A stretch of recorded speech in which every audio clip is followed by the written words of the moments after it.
Once again, my Ranger in Guild Wars 2, just thought I'd show some basics on managing your pets, some mechanics for the Ranger, and just in general. And I thought maybe I would show utilities. You get utilities over here on the right.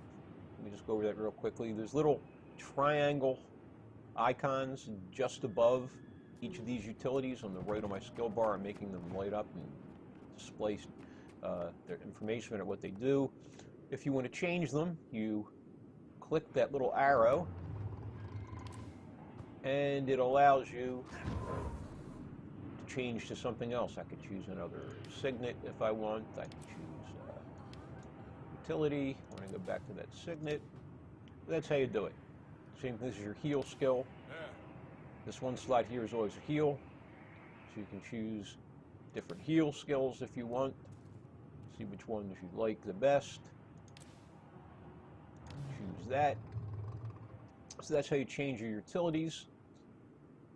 The weapon skills are changed by equipping weapons, which I mentioned before. You just go to your hero panel, go to equipment, and you can drag weapons into your weapon slots from your inventory to choose what you want. But now on to pets. That's the class mechanic, profession mechanic. It's above the weapon attacks.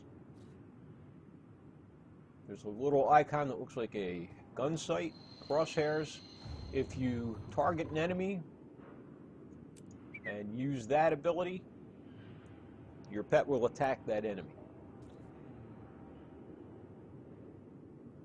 The second one, the F2 function, is the sort of special attack, their long cooldown attack. They will use it on their own, but you can actually choose to trigger that on your own if you want.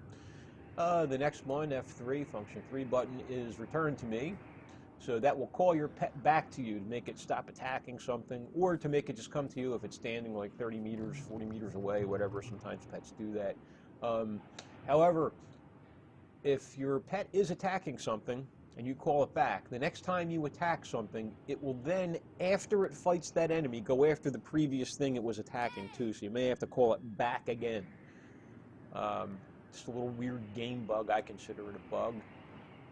The next one is guard. Easy now. Or avoid combat. All right, that's basically making it passive. If you put your pet on passive, avoid combat, it won't fight. And to make it back into the offensive stance, you click it again. It goes back to guard, meaning it will attack things. This is stow pet. If you do this, the pet goes away, and so do the abilities. However, when if you can run around like this, but as soon as you go into combat, your pet will automatically come back out again. You have to have a pet as a ranger. The next little button there is pet management. It has the portrait of your pet, and the one to the far right here is swap pets. It's a little curved arrow icon. It looks just like the swap weapons button, but it's much smaller, of course. This is going between my greatsword and my longbow. Now, if I do the swap pets, which is the F4 key, it'll switch to my second pet. You have 2 pets available at any one time. Come here! It goes to my Brighton Drachound. This is back to my Alpine Wolf. You can switch them in combat, although it's, I think, a 20-second cooldown if you do it in combat. And the reason you might want to do that is that if pets are taking a lot of damage, you'll see their health bar here. That red bar underneath all of these little icons shows the amount of health they have, and if they're taking a beating and getting close to death, you might want to switch to your other pet. That is how you swap between active pets. Now, if you want to choose what pets you have basically equipped, you click on the portrait of whatever pet you have summoned.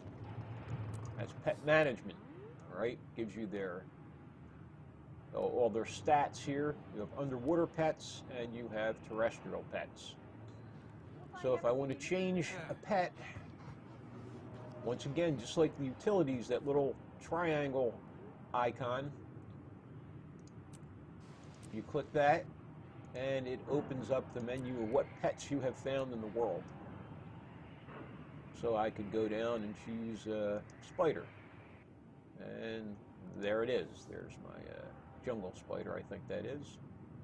And again, I could switch to So canine pet, switch back to the spider, and if I want to go back, I just click that again. I click the pet management icon, I look where the spider is, click that, and I can go back to my alpine wolf. You can name them. You see this is the pet's name. See, it appears over my pet's head here. If I wanted to change that, I could click that little quill icon,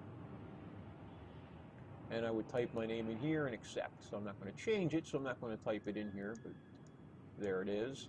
So I'm just going to accept that. Now that's how you change the name of your pet. And that's really all there is to it. And this dragon, of course, is a mini pet that anyone, any character can have. It does nothing but look cool and follow you around. So that's about it for the mechanics of how to swap your pets, how to equip them, how to name them. And it's a big, big part of the Ranger. You got to kind of manage your pet because they will stand in area of effect attacks, AoE, and they won't dodge attacks.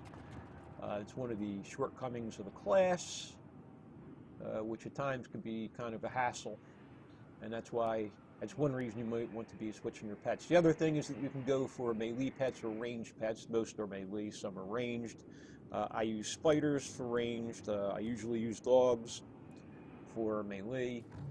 I like birds, like the avians, hawks, eagles, owls, ravens, but although they're high DPS, they have they swoop around a lot before they attack, and they have a long aftercast on their attacks. So although they do high damage, they don't attack a lot, and they're very fragile.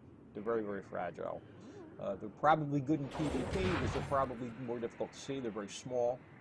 But for PvE, as much as I think they're really cool and would like to use them, I don't use them that much because they take so much damage and they goof around so much. Cats probably do the most damage. My lynx and my jaguar are probably the highest damage pets I have by a good deal, but I found that they take a lot of damage too. Dogs don't do much damage, but they're pretty tough. So I tend to use dogs pretty much. And that about wraps it up for this.